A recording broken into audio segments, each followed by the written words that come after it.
Hello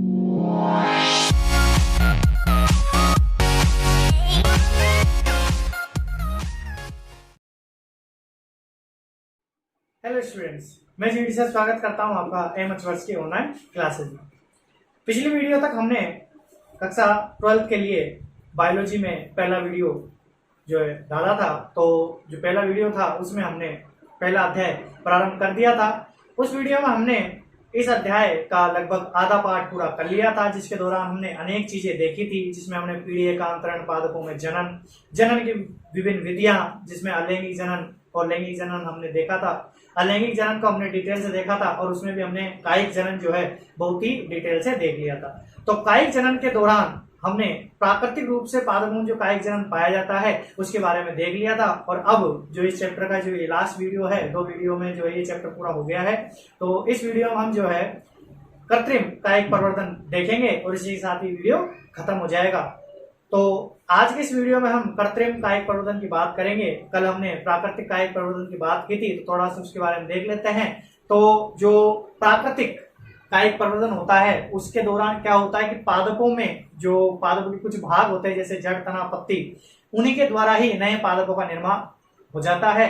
उस भाग को, जो पादप का जो भाग होता है, जैसे तना हो गया या पत्ती हो गया, जड़ हो गया, तो उसको क्या होता है कि अगर हम काट के लगा दें या फिर जो पादप के भाग हैं वो जिस पर कभी जमीन के संपर्क में आ जाते हैं या नमी के संपर्क में आ जाते हैं तो उन पर नए पादप विकसित होने लग जाते हैं और वो दूसरी जगह पर जाकर या फिर उसी जगह पर उगकर नया पादप विकसित कर देते हैं। तो ये तो क्या था, प्राकृतिक कायिक प्रवर्धन था। इसके एग्जाम्पल भी हमने देखे थे, जैसे पत्तियों में ब्रायोफिलम और हमने बिगोनिया देखा था। इसी के साथ ही हमने तने में भी देखा था और जड़ के माध्यम से भी हमने प्राकृतिक रूप से कायिक जनन देखा था।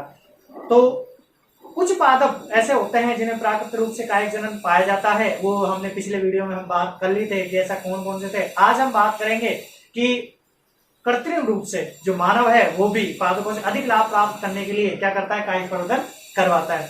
तो मनुष्य को कायिक प्रवर्धन की आवश्यकता क्यों होती है, इसका भी हम जो है देख लेते हैं कि क्यों होती है कायिक प्रवर्धन करवाने की आवश्यकता। देखिए, कायिक प्रवर्धन जो होता है वो हम जानते हैं कि पादप के भागों के द्वारा होता है। अब जब कायिक प्रवर्धन पादप के भागों द्वारा होगा तो उसमें क्या होता है कि पादप, जो नया पादप उत्पन्न होने वाला है, वो तुरंत ही वृद्धि करता है।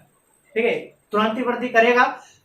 तो वे पादप जिनमें बीजों के द्वारा नया पादप उत्पन्न होने में बहुत अधिक टाइम लगता है, तो उनमें हम क्या कर सकते हैं कि कायिक प्रवर्धन अगर हम उनमें करवा देते हैं तो पादप का भाग जो हम काम में ले लेंगे और उस जो पादप का भाग है उससे क्या हो जाएगा, नया पादप विकसित होगा और वो बहुत तीव्रता से वृद्धि करेगा और जल्दी से विकसित होकर हमको जो उत्पादन दे देगा।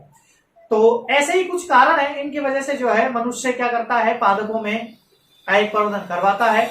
तो ये जो है एक आवश्यक प्रक्रम माना जाता है औद्योगिक रूप से भी, और इसके द्वारा उन पादपों में भी जनन करवाया जाता है जिनका प्राकृतिक रूप से जो बीजीकरण होता है या बीज निर्माण की प्रक्रिया है वो कठिन रूप से होती है या फिर कठिनता से होता है, या फिर हम ऐसे कहें कि वे पादप जो बीजों से कम विकसित होते हैं या बहुत अधिक टाइम लगता है लेकिन हमको उत्पादन ज्यादा चाहिए या अधिक मात्रा में चाहिए, तो वहां पर हम क्या कर लेते हैं, कायिक प्रवर्धन करवा देते हैं। इसके लिए भी ये जो है कायिक प्रवर्धन काम करता है। या फिर जैसे मान लो कि अगर बीज से हम पादप उगा रहे हैं तो वो किसी रोग के कारण उग नहीं पा रहा है, ठीक से वृद्धि नहीं कर पा रहा है, तो वहां भी हम पादप के भागों से उगा सकते हैं। इसके अतिरिक्त एक कारण ये भी है कि जैसे मान लो कि हमको क्या चाहिए, जो पुराने पादप में जो लक्षण है वही लक्षण हमको नए पादप में भी चाहिए, इसके लिए भी कायिक प्रवर्धन बहुत अधिक काम करता है। क्योंकि कायिक प्रवर्धन में क्या होता है कि पुराने पादप से नया पादप विकसित किया जाता है तो उसमें कोई भी नया लक्षण नहीं आता है। क्योंकि नया लक्षण कब विकसित होगा, जब उसमें लैंगिक जनन होगा या हम कहें निषेचन की प्रक्रिया होगी, तो उसके दौरान निषेचन की प्रक्रिया जो होगी उसके दौरान ही नए लक्षण उत्पन्न होंगे। तो बीज जो निर्मित होते हैं तो बीजों से जो अधिकांश पादप है उनमें नए लक्षण आ जाते हैं।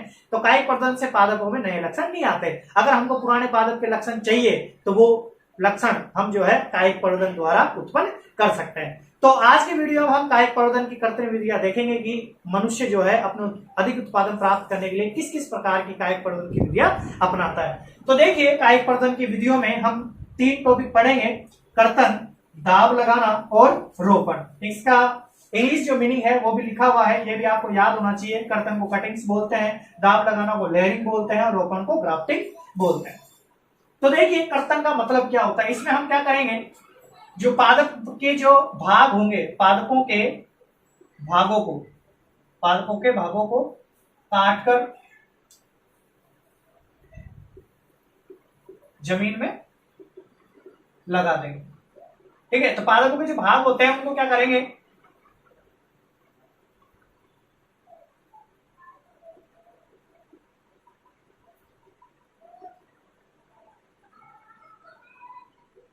तो इस विधि में क्या किया जाता है, पादपों के भागों को क्या कर दिया जाता है, काट दिया जाता है और उसके बाद क्या कर दिया जाता है, जमीन में लगा दिया जाता है। इससे क्या हो जाता है, उन्हीं से नए पादप जो है उत्पन्न हो जाते हैं।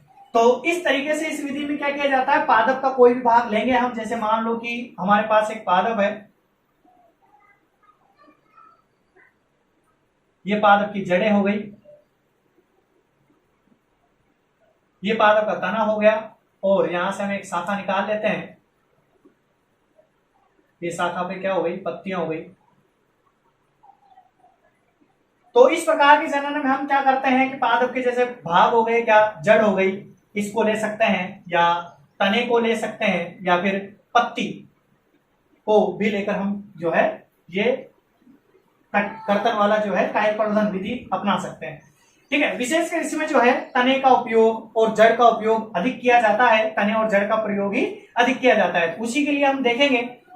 लेकिन पहले हम जो है इनके सभी विधियों के बारे में थोड़ी सी जानकारी प्राप्त करेंगे, फिर इनको डिटेल से देखेंगे। तो पहला हमारे क्या हो गया, कर्तन। इसमें क्या किया जाता है कि पादपों के भागों को काटा जाता है, कुछ विशिष्ट लंबाई के पादप के भाग काटे जाते हैं जिसमें तना और जड़ विशिष्ट है, उनको काट कर क्या करेंगे, हम जमीन में लगाएंगे और उनसे नया पादप विकसित हो जाएगा। फिर अगला आता है हमारे क्या, दाब लगाना। इसमें क्या करते हैं, हम पादपों के भागों को काटते हैं, लेकिन उससे पहले जो जीवित पादप है या जो कोई पुराना पादप है उसी पे क्या कर लेते हैं, जो टहनी या जो तना है उसी पर, जीवित पादप पर ही हम क्या करते हैं, जड़ें विकसित कर लेते हैं। तो यहां पर हम क्या कर सकते हैं, इस विधि में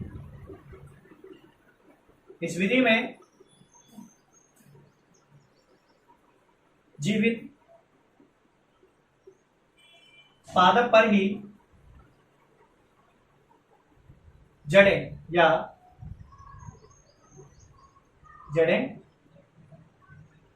विकसित की जाती है। तो देखिए, आपसे कोई एग्जांपल में नहीं पूछेगा कि कर्तन क्या होता है, दाब लगाना क्या होता है, या रोपण क्या होता है, ऐसा नहीं पूछेगा, लेकिन फिर भी आपको नॉलेज के लिए या फिर याद रखने के लिए जो है ये आपको पढ़ना है कि इस विधि में क्या किया जाएगा, जीवित पादप पर ही हम क्या करेंगे, जड़ों को विकसित करेंगे, जिसके लिए हम दो विधि देखेंगे। उसके बाद है रोपण। इस विधि में क्या किया जाएगा, देखिए यहां पर क्या था, कर्तन या कटिंग के अंदर हम क्या कर रहे थे, पादप के भाग को काटकर जमीन में रोप रहे थे, जिससे नया पादप विकसित हो रहा था। और इस विधि में हम क्या करते हैं, दो पादपों को आपस में संयोजित करके नया पादप बनाते हैं। तो इस विधि में क्या किया जाएगा, दो पादप हम चुनेंगे और उन दोनों को आपस में जोड़ने का प्रयास करेंगे। जब वो दोनों पादप जुड़ जाएंगे तो उनसे एक नया पादप विकसित हो जाएगा। तो ये कृत्रिम कायिक प्रवर्धन जो होता है उसकी तीन विधियां हैं, कर्तन, दाब और रोपण, जिनके बारे में हमने सामान्य जानकारी प्राप्त कर ली है कि परिभाषाएं क्या होगी या फिर सामान्य जानकारी क्या होगी, हमने देख लिया है। अब हम कर्तन जो विधि है उसके कौन कौन से एग्जाम्पल है और इसमें कौन कौन से जो है क्वेश्चन आपसे पूछे जाएंगे वो देखेंगे। तो देखिए, अब कर्तन को डिटेल आगे, कर्तन की टाइप। तो देखिए, कर्तन के दो टाइप है, स्तंभ कर्तन और मूल कर्तन। स्तंभ कर्तन में हम किसका उपयोग करते हैं, तने का, तने को हम स्तंभ भी कहते हैं। तो इसमें हम क्या करेंगे, पादप के तने का जो है, जैसे ये पादप का तना है तो इसका क्या कर लेंगे, निश्चित लंबाई का जो है टुकड़ा काट लेंगे। ठीक है, ये हमने जो है एक टुकड़ा काट लिया और इसको हम क्या कर देंगे, जो जमीन है उसमें क्या कर देंगे, रोप देंगे इस प्रकार से। ठीक है, जब हम तना काट रहे होंगे तो हमको ये ध्यान रखना है कि यहाँ पर एक जो है पर्व संधि जिसे हम कहते हैं वो इसमें होनी चाहिए। तो पर्व संधि से ही नया पादप विकसित होगा। अगर पर्व संधि होगी तो नया पादप विकसित होने में जो है ज्यादा दिक्कत नहीं होगी, आराम से जो है विकसित हो जाएगा। दूसरी चीज हमको यह भी ध्यान रखना होता है कि जब हम इसको जमीन में रोपेंगे तो हम जानते हैं कि जमीन में क्या होते हैं, बहुत सारे सूक्ष्म जीव होते हैं जो कि इस पादप भाग को क्या कर सकते हैं, नुकसान पहुंचा सकते हैं। तो इसके लिए क्या किया जाता है, ये बुक में नहीं है फिर भी मैं आपको बता रहा हूं। इसके लिए अगर आप ऐसा करना चाहते हैं तो आप इसको शहद में डुबो सकते हैं। ठीक है। शहद में डुबोने से शहद क्या करेगा, दो तरीके से कार्य करेगा, रोगाणुओं को इससे दूर रखेगा और साथ ही वो क्या कर देगा, इसकी जो वृद्धि होगी या हम कहें कि इससे जो जड़ निर्मित होगी तो उसके लिए जो है रूटिंग हार्मोन जिससे जड़ निर्मित होती है उस हार्मोन की तरह भी कार्य करेगा। इसके लिए हम इसको इसके अलावा जो शहद के अलावा हम इसको विभिन्न हार्मोनों का जो सॉल्यूशन होता है उसमें भी रख सकते हैं। तो आपसे यहाँ पर क्वेश्चन क्या पूछा जाएगा, किस प्रकार का क्वेश्चन इससे बनेगा, तो यहाँ पर क्वेश्चन इस प्रकार का बनेगा कि स्तंभ कर्तन से कायिक प्रवर्धन होने वाले कुछ पादपों के नाम लिखिए। दो पादपों के नाम लिखिए, तो ये आपसे पूछ लिया जाता है। ठीक है, तो उदाहरण हम देखते हैं, जैसे ये जो विधि है वो गन्ने में और गुलाब में, अंगूर में आदि में जो है ये विधि काम में ली जाती है। तो इस तरह से जो है हम एग्जाम्पल याद रखना है हमको। ठीक है, और आपसे ऐसा भी पूछा जा सकता है कि अंगूर में किस प्रकार का कृत्रिम कायिक प्रवर्धन किया जाता है, तो फिर आपको क्या लिखना पड़ेगा, स्तंभ कर्तन लिखना पड़ेगा। कर्तन नहीं लिखना है क्योंकि कर्तन के दो पार्ट है, मूल कर्तन और स्तंभ कर्तन। तो स्तंभ कर्तन आपको याद रखना है कि ये जो है एग्जाम्पल किसका था। इसके अतिरिक्त यहाँ पर आपसे एक क्वेश्चन ये भी पूछा जा सकता है कि स्तंभ कर्तन जो विधि होती है, कृत्रिम कायिक प्रवर्धन की जो स्तंभ कर्तन जो विधि होती है, इसके अंदर कौन कौन से कारक जो है प्रभावित करते हैं। इस जनन की विधि को या कृत्रिम कायिक प्रवर्धन की जो विधि है स्तंभ कर्तन, उसको कौन कौन से कारक प्रभावित करते हैं। तो देखिए कौन कौन से कारक प्रभावित करेंगे। जो हमारे जो स्तंभ की कर्तन होगी इसकी लंबाई, कहने का तात्पर्य है कि तने की भाग की लंबाई ये जो है ये प्रभावित करेगी इसको। अगर आप ये निश्चित लंबाई का नहीं लेते हैं, कम लंबाई का ले लेते हैं या अधिक लंबाई का ले लेते हैं, तो हो सकता है कि उससे पादप विकसित नहीं हो। ये हमारा क्या हो जाएगा, पहला कारक हो जाएगा। दूसरे कारक की हम बात करें तो मातृपादप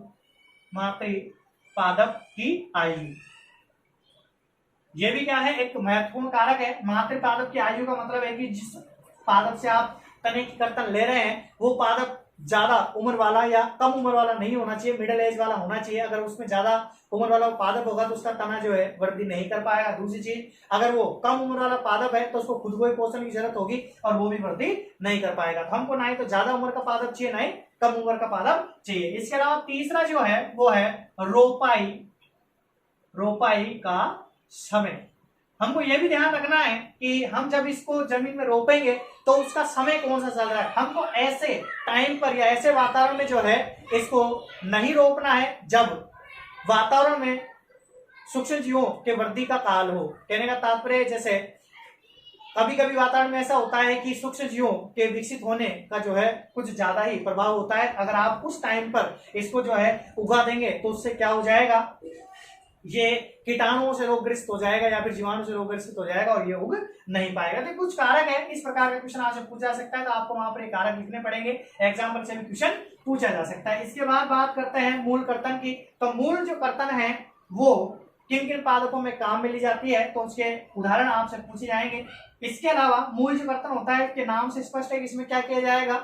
मूल जो होती है, मूल की क्या की जाएगी, काट ली जाएगी। मूल जैसे पादप की ये मूल है तो इसकी यहां से हमने काट ले ली और इस काट को हम क्या करेंगे, ऊर्ध्वाधर, इस तरह से इस काट को जो है ऊर्ध्वाधर लगा देंगे। इसके जो ऊपर वाला भाग है इससे क्या हो जाएगा, पादप विकसित हो जाएगा और ये जो जड़ है आगे विकसित करके या नहीं पार्श्व जड़ें निर्मित करके नया पादप बना देगी। अच्छा, ये जो है एग्जाम्पल, इसके जो एग्जाम्पल है वो देखिए, नींबू, अमरूद, सेब आदि जो है इसके एग्जाम्पल हो जाएंगे। तो आपको एग्जाम्पल जरूर याद रखने हैं। इस चैप्टर में से एक नंबर का क्वेश्चन पूछा जाएगा तो या तो परिभाषा से पूछा जाएगा या फिर किससे पूछा जाएगा, उदाहरणों से पूछा जाएगा। तो आपको उदाहरण जो है विशेष रूप से याद रखने हैं। इसके अलावा आपको समझ में आ गया होगा कि स्तंभ कर्तन क्या होता है और मूल कर्तन क्या होती है। अब आगे हम जो है दूसरा दाब लगाना देखेंगे कि दाब लगाना क्या होती है और इस विधि में क्या किया जाता है।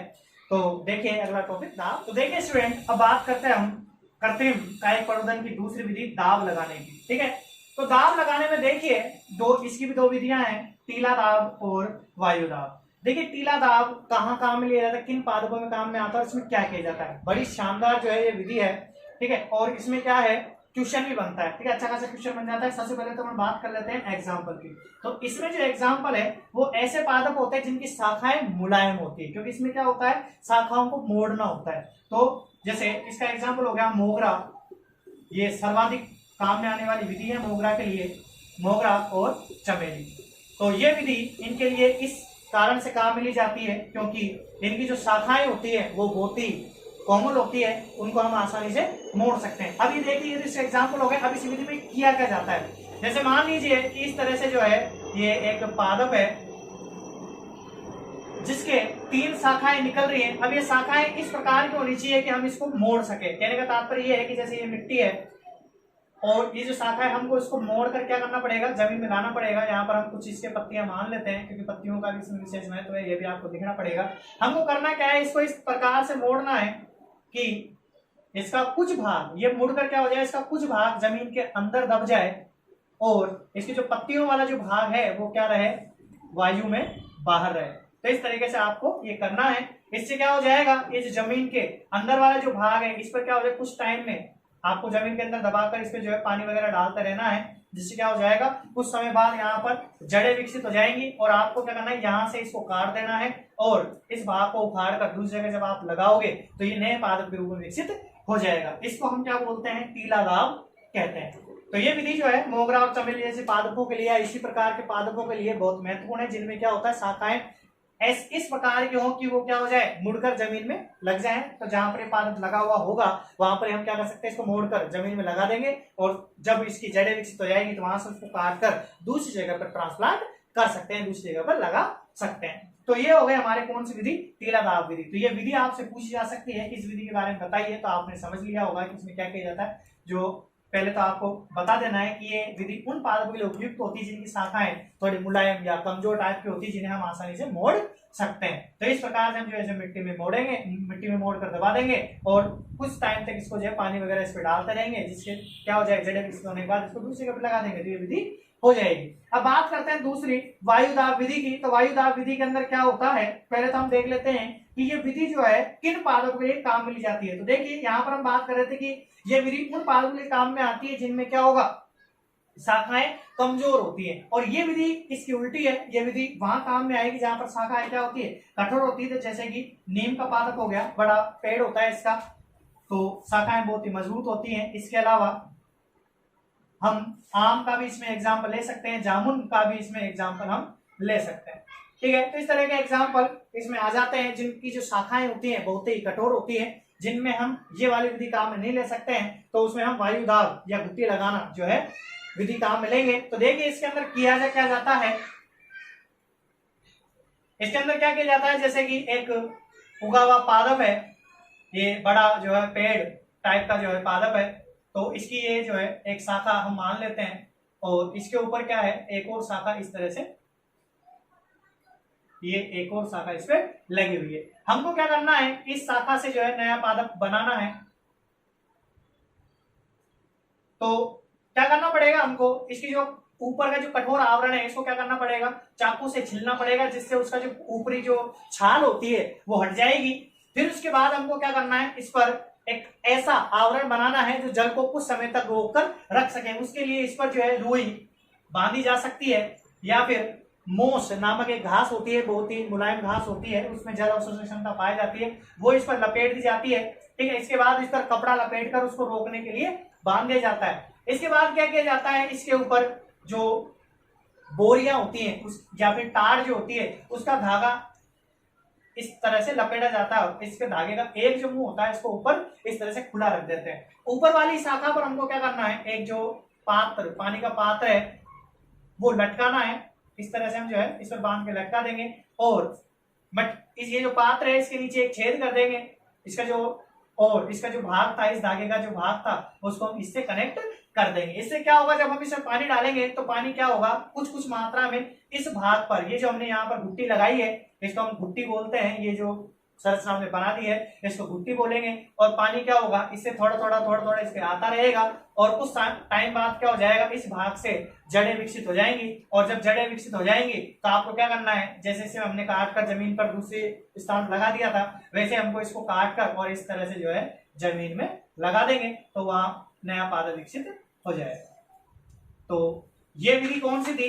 तीला दाब लगाना, सॉरी वायु दाब लगाना या घुट्टी लगाना, इस चीज को घुट्टी कहते हैं, इस वजह से इसको घुट्टी लगाना विधि भी कह देते हैं। तो ये हो गई हमारे क्या, दाब लगाना। अब इस चैप्टर में हमारा जो है एक लास्ट विधि बची है। कौन सी विधि? अब इस चैप्टर में हमारी केवल लास्ट विधि बची है। कौन सी? रोपण विधि। जिसके बाद ये चैप्टर जो है बस लैंगिक जनन या हम कहें कि पादप का जो लैंगिक भाग है वो बचेगा, उसको भी समझाएंगे और ये चैप्टर खत्म हो जाएगा। तो देखिए अब रोपण विधि। तो देखिए स्टूडेंट, अब अगली विधि रोपण विधि। इस विधि में क्या किया जाता है, मैंने आपको पहले बताया था। इस विधि में हम क्या करेंगे, दो पादपों को लेंगे, ठीक है। तो देखिए एक पादप तो वो होगा जिसमें हम क्या करेंगे, दूसरे पादप को रोपेंगे, ठीक है। इसमें क्या होता है कि एक जो है मुख्य पादप होता है, हम इसको स्थानीय पादप भी कह सकते हैं, ठीक है। ये जो स्थानीय पादप है इसका एक तरीके से हमको जड़ें काम में लेनी है। समझने के लिए आप ये मान सकते हैं कि आपको क्या करना है, इसकी जड़ें काम में लेनी है, ठीक है। तो हम इसको क्या बोलते हैं, स्कंद। ये भी क्वेश्चन आपसे पूछा जा सकता है।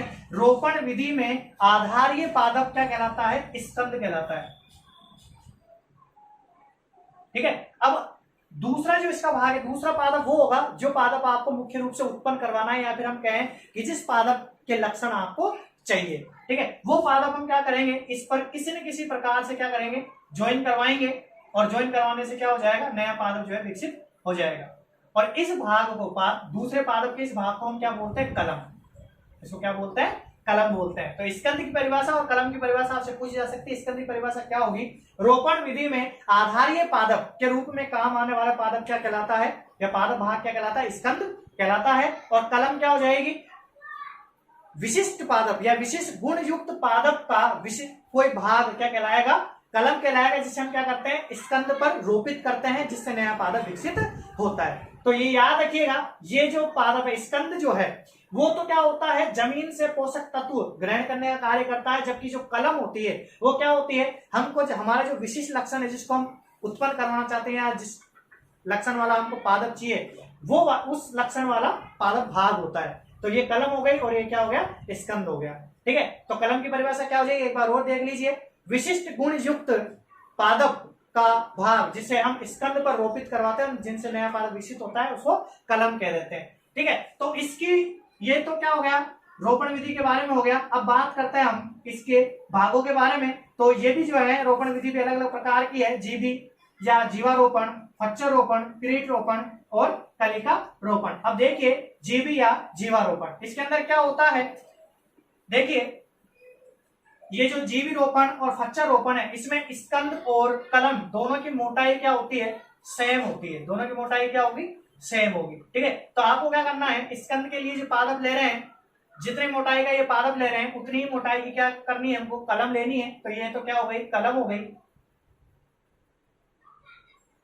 ये कलम हो गई, और ये हमारे क्या हो गया, स्कंद हो गया, ठीक है। अब हमको क्या करना है, जीवारोपण में, जीवारोपण और फच्चर रोपण में केवल आकार का अंतर है। इसके अंदर क्या किया जाता है, इसको इस तरीके से काटा जाता है। इस तरीके से काटने से क्या हो जाएगा, इसमें एक विशेष डिजाइन बन जाएगा, और इसका उल्टा जो डिजाइन है वो हमको यहाँ काटना है ताकि इसमें फिट हो जाए, ठीक है। फिर हम क्या करेंगे, इन दोनों को आपस में जो है जॉइन करवाएंगे। तो ये इस तरीके से जो है ये जॉइन हो जाएगा, और हम क्या कर देंगे, इसको जो है टेप से या कपड़े से जो है अच्छी तरह से बांध देंगे, ताकि कोई भी जो है सूक्ष्म जीव इसके कांटेक्ट में नहीं आ सके, और ये जमीन में उगा और रहेगा। और धीरे धीरे जो है इनकी जो कैम्बियम है या एदा है जो है, वो एक दूसरे संपर्क में आके वृद्धि करने लग जाएगी, और ये जो इसका ऊपर वाला भाग है वो क्या हो जाएगा, विकसित हो जाएगा। तो ये क्या हो गया, जीवारोपण विधि, रोपण की जीवारोपण विधि हो गई। अब फच्चारोपण में क्या किया जाता है, फच्चारोपण इससे आसान विधि है। इसके अंदर क्या किया जाता है, वही समान मोटाई के क्या हो जाएंगे, कलम और स्कंद लिए जाएंगे। बस इसमें जो चीरा लगाया जाता है वो ऊपर वाले में क्या किया जाता है, वी आकार का इस तरह का जो है चीरा लगाया जाएगा, और स्कंद में चीरा लगाया जाएगा इस प्रकार का। बस ये चीज जो कटिंग है इसकी, इसी में ही अंतर है, बाकी दोनों ही चीजें सेम है। दोनों में समान मोटाई के स्कंद लिए जाते हैं, बस चीरा जो है अलग प्रकार का लगा है। तो देखिए स्टूडेंट, अब अगला इसका भाग है कौन सा, किरीट या मुकुट रोपण। इस विधि में क्या किया जाता है, ये जो ऊपर वाली जो विधियां हैं, इसमें स्कंद और कलम दोनों की मोटाई क्या थी, समान थी, लेकिन किरीट में क्या होता है, मोटाई दोनों की अलग अलग होती है। देखिए ये जो विधि है ये थोड़ी विशिष्ट विधि है। इसके अंदर क्या होता है कि जो स्कंद होता है बहुत ही मोटा होता है, ठीक है, मोटा होगा, और ये जड़ें जो है इस तरह से जमीन में लगी होंगी। जैसे नीम जो है, नीम या आम का जो पादप है मोटा होता है, ठीक है, उसको इस तरह से जो है स्कंद के रूप में प्राप्त कर लेंगे हम। और इस पर क्या किया जाएगा, जो छोटे छोटे कलमे हैं वो इस तरह से इसमें जो इसका जो जॉइन होता है एडाता या कैम्बियम का जो जॉइन होता है वहां पर खड्डे टाइप से बनाकर इसमें जो है बहुत सारे एक ही पादप पर क्या कर सकते हैं, बहुत सारे कलमे लगा सकते हैं। तो इसके अंदर इस तरह से जो है किरीट रोपण या मुकुट रोपण करवाया जाता है। इस विधि का एक जो है विशिष्ट लाभ यह है कि हमको जो है एक स्कंद पर विभिन्न प्रकार के पादप, आप ये कर सकते हैं कि एक प्रकार के पादप या फिर अलग अलग प्रकार के पादप की टहनियां अगर यहाँ पर या कलम लगा देंगे तो उससे क्या हो जाएगा, एक ही पादप से आपको अलग अलग प्रकार के उत्पाद प्राप्त हो सकते हैं। ठीक है, उसके बाद अपन बात करते हैं कलिका रोपण की। यह भी एक बढ़िया विधि है और यह विशेषकर गुलाब में काम में ली जाती है। आपने देखा होगा कि जो गुलाब है उसमें क्या होता है, कभी कभी ऐसा हो जाता है कि एक ही गुलाब के पादप पर गुलाबी रंग के फूल भी आ जाते हैं, पीले रंग के फूल भी आ जाते हैं या फिर सफेद रंग के फूल भी आ जाते हैं। तो ये कलिका रोपण विधि से ही क्या होता है, ये उत्पाद प्राप्त किया जाता है। देखिए इसमें क्या होता है, जैसे एक गुलाब का उगा हुआ पादप है जिसमें पानी वगैरह या वातावरण के अनुसार जो है वो बिल्कुल जो है ठीक उगा हुआ है, और ये तो हमारा क्या हो गया, मातृ पादप हो गया या मुख्य पादप हो गया। अब दूसरा हमको क्या लेनी है, इसमें भी कलम लेनी है। तो दूसरे कलम में हम क्या करेंगे, किसी जो जिस कलर का आपको गुलाब चाहिए या जिस गुण वाला आपको गुलाब चाहिए उस गुण वाले पादप की क्या करेंगे, हम एक शाखा चुनेंगे। और शाखा कैसी होनी चाहिए, यहाँ पर इसके नवजात जो कलिका निर्मित करने वाली बड होती है या फिर कलिका होती है वो यहाँ पर होनी चाहिए। पीछे मान लेते हैं इसको, ये एक पादप का या शाखा का ऐसा भाग है जहां से एक नई शाखा उत्पन्न होगी, इसको हम बड कहते हैं। ये बड युक्त भाग या बड युक्त शाखा जो है हम अलग कर लेते हैं पादप से फिर। और ये जो शाखा है वो ना ही तो ज्यादा पकी हुई होनी चाहिए ना ही ज्यादा कच्ची होनी चाहिए, विशिष्ट आयु की होनी चाहिए, जैसा कि हमने पहले बात की थी। फिर हम क्या करते हैं, इसको ब्लेड की सहायता से इस आकार में जो है छीलते हैं, और बड़ी सावधानी से छीलते हैं ताकि क्या हो जाए, ये जो बड है वो टूटे नहीं, और जो पादप की ऊपरी जो छाल है या शाखा की जो ऊपरी छाल है वो कुछ जो शाखा का छाल का जो कुछ भाग है वो इसके साथ बड के साथ या कलिका के साथ आ जाए। ठीक है, इस तरह से हम जो है इसको और अच्छा आकार दे देते हैं। इस तरह का आकार जो है देकर हम क्या कर देते हैं, पादप से काट लेते हैं। तो ऊपर ऊपर ये जो है बहुत ही पतली एक आवरण के रूप में जो है कलम वाले पादप से जो अलग हो जाएगा। फिर जो हमारा जो हमने मातृ पादप लिया है उसमें हमको क्या करना है, एक टी आकार का चीरा लगाना है, वो भी हमको ऊपरी जो इसकी जो त्वचा है उसी में लगाना है। इसको और बड़ा कर देते हैं ताकि अच्छी तरह समझ में आए। हम क्या करेंगे, पहले ब्लेड से इस तरह से चीरा लगाएंगे और एक चीरा लगाएंगे हम इस तरह से। तो ये जो चीरा लगाया हमने ऊपर के आवरण आता छाल में ही लगाया है, और आप जानते हैं कि गुलाब की जो छाल होती है वो हरी होती है और थोड़ी मुलायम होती है। तो चीरा लगाने से क्या हो जाएगा, ये खुल जाएगा, और हमको क्या करना है, उस ब्लेड से ऐसे जो है घुमाना है, जिससे क्या हो जाएगा, थोड़ा ढीला हो जाएगा। और ये जो नीचे वाला जो चीरा है इसके लगाने से क्या हो जाएगा, ये जो आवरण है ये क्या हो जाएगा, थोड़ा खुल जाएगा। तो इस तरह से जैसे ये पहले ऐसे होगा तो ये इस तरीके से खुल जाएगा। अब हमको क्या करना है कि ये जो है इसका भाग इस तरह से फोल्ड हो जाएगा थोड़ा, और यहाँ भी जो है हम देख लेते हैं कि यहाँ इस तरह से जो है ये फोल्ड हो जाएगा। ठीक है, ये जो कटा हुआ भाग हमने जो बहुत ही पतला जो भाग लिया था, इसका आधा भाग जो बड के ऊपर वाला जो भाग है वो हम इसमें फिट करवा देते हैं, और नीचे वाला जो भाग है वो इसमें फिट करवा देते हैं। और वापस जो चीरा जो हमने टी आकार का चीरा लगाया था उसको वैसे के वैसे क्या कर देना है, ऐसे कर देना है, बंद कर देना है। और जो बड है उसको बाहर रखते हुए, बड को केवल बड को क्या करना है, बाहर रखना है। तो यहाँ पर हम और स्पष्ट देख लेते हैं कि ये जो है ऊपर वाले भाग के अंदर, ऊपर वाली खांच के अंदर चला जाएगा, बड बाहर रखनी है हमको। और इस तरह से हम जो है क्या करेंगे, इसको वापस से बंद कर देंगे, और इस वाले भाग पर हम क्या करेंगे, टेप लगा देंगे, और इस वाले भाग पर भी क्या कर लेंगे, टेप लगा देंगे। हमको ये ध्यान रखना है कि जो बड थी वो खुली होनी चाहिए, वायु में खुली होनी चाहिए, और यहाँ पर भी अच्छी तरह से इसको पैक कर देंगे। पैक करने के लिए मोम का भी इस्तेमाल किया जा सकता है। हमको क्या करना है, कुल मिला के हमको ऐसी स्थिति लानी है जिसके इसके अंदर क्या हो, वायु भी प्रवेश नहीं कर पाए। अगर वायु प्रवेश कर जाएगी तो हो सकता है इसमें क्या हो जाए, सूक्ष्म जीव भी प्रवेश कर जाए और पादप को नुकसान पहुंचा दे, तो फिर ये वृद्धि नहीं करेगी। बस हमको ये चीज विशेष ध्यान रखनी है कि जो इसका जो बड है, जो कलिका है, वो वातावरण के संपर्क में होनी चाहिए, ताकि जब ये इससे नई शाखा विकसित हो तो क्या हो जाए, वो आसानी से शाखा जो है इस तरह से विकसित हो जाए।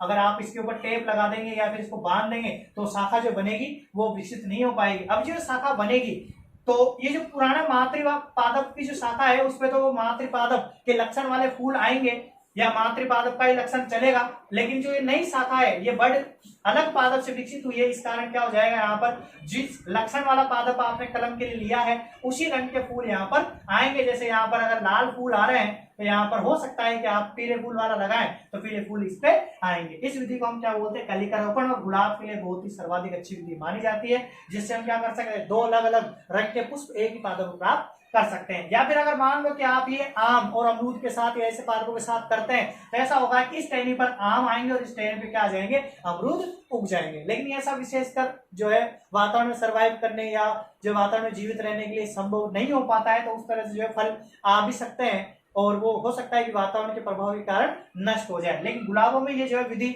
जो है चल जाती है। इस तरह से हम एक ही पादप, एक ही गुलाब के पादप पर अलग अलग रंगों के जो है या अलग अलग गुणों वाले पुष्प जो है प्राप्त करते हैं। तो इसी के साथ ही हमारे जो है कृत्रिम कायिक प्रवर्धन की जो विधियां थी वो पूरी कंप्लीट हो चुकी है। अब हमारे जो है चैप्टर का बिल्कुल लास्ट टॉपिक बचा है पादप का जनन अर्थात पुष्प। तो पुष्प के बारे में हम जो है देखते हैं, उसके बाद हमारा चैप्टर कंप्लीट हो जाएगा। तो देखते हैं हम आगे पुष्प के बारे में। तो देखिए स्टूडेंट्स, अब हम इस चैप्टर का लास्ट टॉपिक देखते हैं लैंगिक जनन, ठीक है, या लैंगिक जनन अंग कह देते हैं इसको, क्योंकि हम पुष्प के बारे में पढ़ रहे हैं तो लैंगिक जनन अंग कह देते हैं, ठीक है। तो पादप जो होता है, ठीक है, उसका लैंगिक जनन अंग क्या होता है, पुष्प होता है। तो हम यहाँ पर पुष्प की संरचना की बात करेंगे तो यहाँ पर एक प्रायोगिक या प्रारूपिक पुष्प हम जो है इस तरह से बना लेते हैं। ये पुष्प का माला जन्मांग हो गया,